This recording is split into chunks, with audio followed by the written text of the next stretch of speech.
So nasa Heritage Park tayo ngayon mga guys. So how many million pesos ang lote dito? Sa maliit na espasyo ay kaya mo nang makakuha dito ng magandang pwesto sa mga Heritage Park.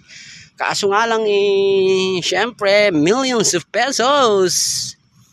Alright, so ipapalibot natin sa inyo ang ganda ng Heritage Park. Very peaceful. Yeah, very peaceful actually. Alright. Yung pumuputok na yan guys,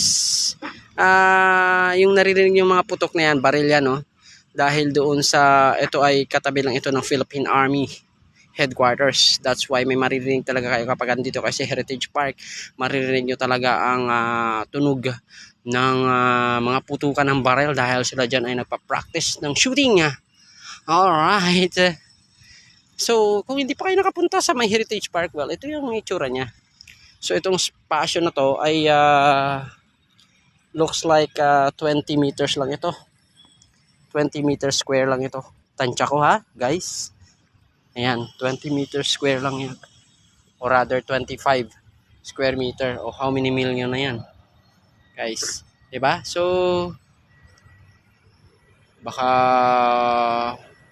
lampas na ng 3 million ang 25 meters square. So malaki. Ayan, AirAsia.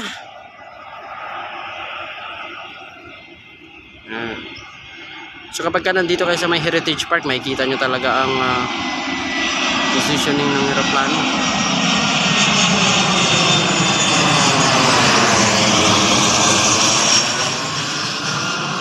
AirAsia. Laki, no? Pero domestic flight lang yun, guys. O, puro pare-pareho yung ibang mga nicho, puro pare-pareho. Ayan, may iba rin, hindi, ayan, iba ito. Pero puro to granite. Granite ito, guys. O, Heritage Park. Maraming salamat mga guys sa inyong pagantabi, support at panonood sa aking channel.